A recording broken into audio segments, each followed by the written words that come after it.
This is just a book review video of these two books I bought for my sisters. And we start with the Northern Pacific Railway. And Railroad Cuisine was local. It was seasonal. And that's why, see, on the West Coast, they liked things like the giant baked potatoes or the baked apples. So we'll just skip ahead here to their recipes. That's the other kind of thing, besides these books being histories of railroad cuisine, and American, for that matter, American cuisine from, the 1930s and 40s. And so here we go. See, for beverages, it's, variety of standard things, cocktails and Manhattans and I think back in the 30s and 40s and stuff, people ate more, if these recipes are anything to go by, people ate a lot more pancakes and soups and stews, I would say. There are things that people ate then that you don't see so much on the modern menus. I'm struggling to turn the pages here and work the camera. Navy bean soup, Puget Sound clam chowder. As I say, there's a important factor of local, because a lot of different kind of salads back then too. Not just salad Louise. Here's one: peeled grapefruit on lettuce and seedless grapes, and then a spoonful of the French dressing. So grapefruit, lettuce, and grapes. Okay. Then Slenderella salad. That's what I mean. Diplomat salad, all these. Bartlett pear on surprise. Yeah, I got some surprises for you. You think I'm kidding, but I'm not. How to make your own dressing. By the way, there's places online where you could get the recipe for Dorothy Lynch dressing too. But moving on to seafoods. See, because that's what on the West Coast, you'd have seafoods.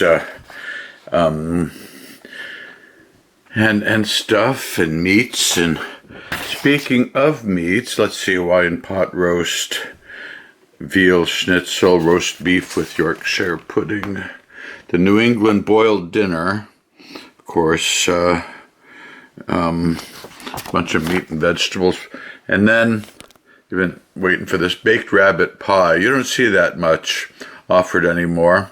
But you, of course, you know why they do it as a baked dish, like a chicken pot pie. And incidentally, rabbit does taste like chicken. But they bake it as a dish because it's better than a soup or a stew, you see, because if you did a rabbit stew, people wouldn't want a hare in their stew. Get it? Hare, H-A-R-E, a hare in their stew. Yeah, if you don't like that, I got a whole lot more jokes they won't like either. Then, let's see, poultry is kind of unremarkable here on the Northern Pacific Railway. They have chicken and turkey, peanut stuffing. You see what I mean? The cuisine was a little different back then. The sauces, I'll skip the sauces if you want. The big baked potato. See, and the thing of it is, they're so big you have to bake them for 2 hours in fall and winter, 90 minutes in spring and summer. They're served with a pat of butter. And then there's all kinds of, the Northern Pacific. See, they said they would send out their agents to Idaho to buy up the big boy potatoes, and a lot of eponymous dishes back then too. See, I don't know who O'Brien was, but he added, bell peppers to potatoes, and that became known as potatoes O'Brien. And cauliflower was popular back then, huh? And then, let's see, I guess they made their own bread for toast. And for desserts, wheat bread, dinner rolls. And for desserts, it was more, they had their own recipe for fruit cake. See, if only I had a cooking channel, which I'm not going to do, but if I did, this would be the thing to do, I think. Hint, hint, for you viewers that might be thinking of a cooking channel. All these old railroad cuisine recipes, date muffins, shortcake biscuits. Oh yeah, they're baked apples. That was the other thing. Baked apples and the giant baked potatoes. So yeah, use the pause feature on your device if you want any of these, or leave a comment. Devil's food cake, potato donuts, yes, Danish apple cake, miscellaneous French fried onions, canapé of shrimp, cottage cheese relish, sure, braided spatzels, pickled mushrooms. So, as I say, it's kind of an interesting trip in time. That's Dining Car to the Pacific by William McKenzie. Then, for another sister, I got Dining by Rail. Also bought it for my nephew. I thought he'd get a kick out of it. And so this, besides being a history of railroad cuisine, at the end, like the other book, it has all these recipes. So here's the New Haven salad plate special. And you see it's lettuce, pineapple, figs, grapefruit or melon sections, dates, orange sections, and some cream cheese for dipping.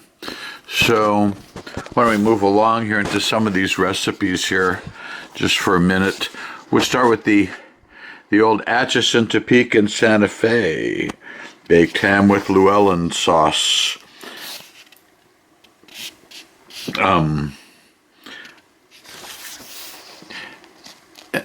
Let's see. How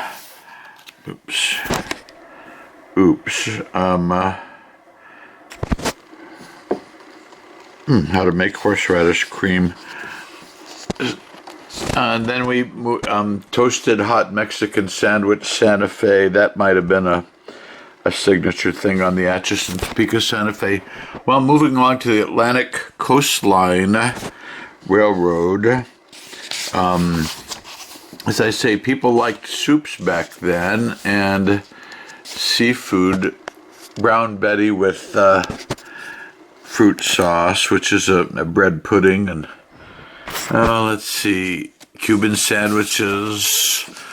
In a way, people ate well back then, wouldn't you say? And it was kind of inexpensive. So, they all had their own French toast. And it was, in a way, you can imagine the chefs back then struggling to get some visibility. And that's why you find all these dishes named after people. Moving on here to the Canadian National Railways. Yeah, see, named that Chicken a la Stanley. And see if you, dear viewer, came up with your own tweak on, a chicken dish, then it would be, chicken a la your name here. And souffle Rothschild. And Canadian Pacific, pea soup, potato soup, fried fish, lemon pie, how to make Thousand Island dressing, venison, which, like rabbit, you don't really see on the menu much anymore. The Chesapeake and Ohio Railroad, and curry of lamb, French-style peas, lamb stew, oysters bisque, Welsh rarebit with Worcestershire sauce. You know, as I say, they're all trying to tweak things a little bit. Yorkshire pudding. Well, moving along to Chicago, Burlington, and Quincy Railroad. Here, baked lima beans, steak and kidney pie,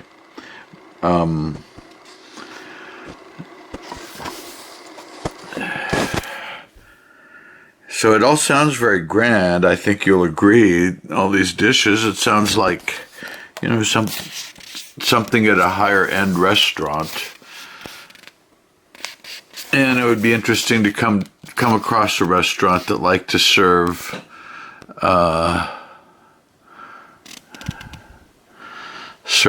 all manner of things. Here, horse's neck made with the lemon and ginger ale.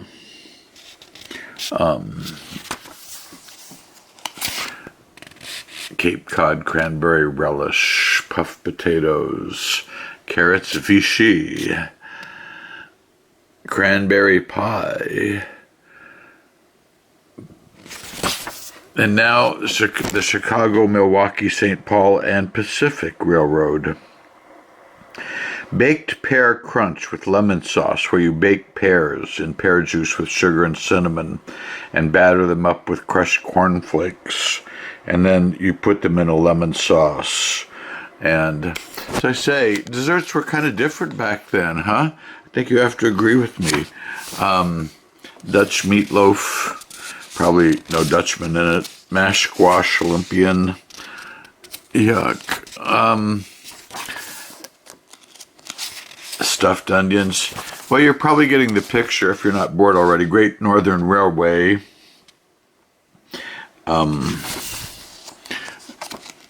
Cauliflower soup. Gingerbread crumb pudding with butterscotch sauce. Potato rolls, beefsteak pie. Illinois Central. Deviled crab meat.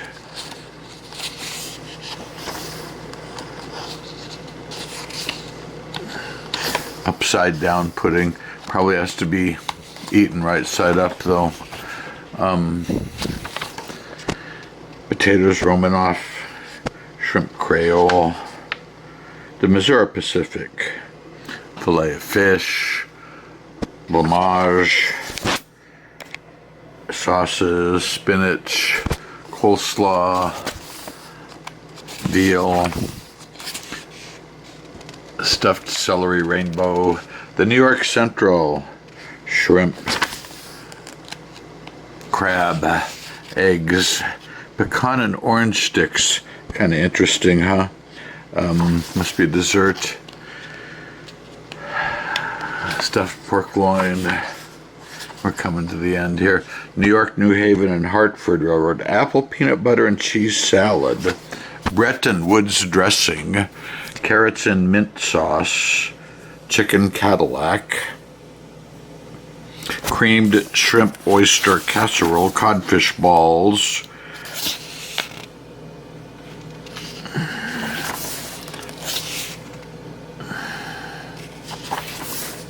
and then, well, we looked at the Northern Pacific, didn't we?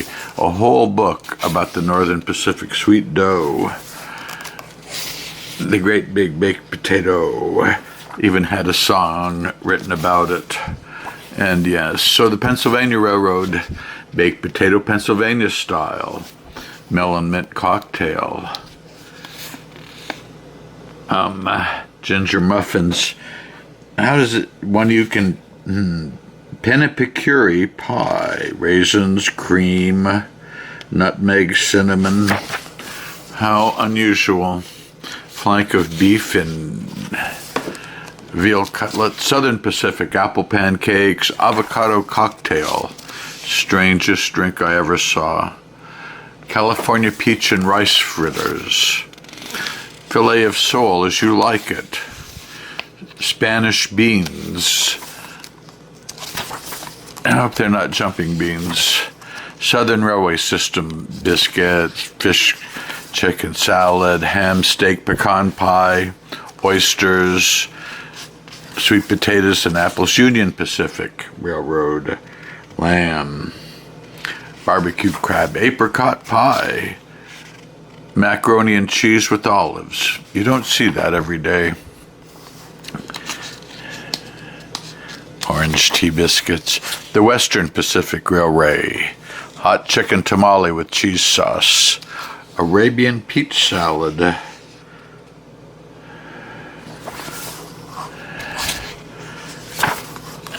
and then the Harvey restaurants. And of course, these books go into the Harvey companies. Their brandy flip pie, cream of Wisconsin cheese soup, strawberry sundae, La Fonda pudding, beef stew on biscuits. I'm going to have to stop. I'll get hungry. The Pullman Company, chilled salmon plate, cinnamon buns, hash browns, lamb chops, apologies to Sherry Lewis, peas and butter. So, miscellaneous railroads, and then we're done. Sourdough pancakes in Alaska. Baltimore and Ohio, baked string beans with mushrooms and crab imperial, gourmet sauce, cornbread pie, oyster pie, Maryland crab cakes, Boston and Maine, New England clam chowder, Georgia, honeyed sweet potatoes. Hoosier grilled roast beef, Roquefort dressing. So I probably made you hungry. Prune salad. I think we'll skip the ingredients. And Delaware and Hudson Railroad. Boiled black-eyed peas out in Denver. Didn't make a song the way Chattanooga Choo Choo did with ham and eggs in Carolina. Erie Railroad, baked Indian pudding.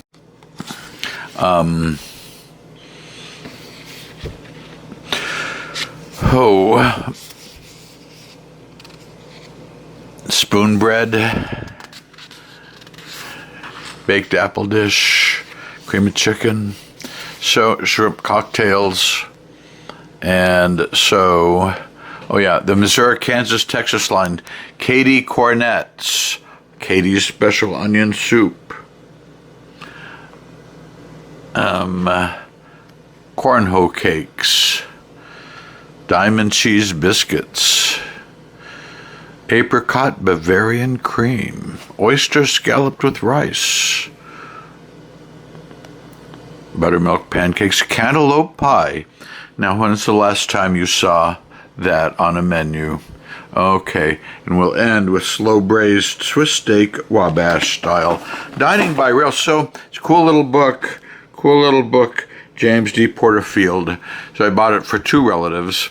And there you have it. I won't bore you any further with all this great old-time cuisine.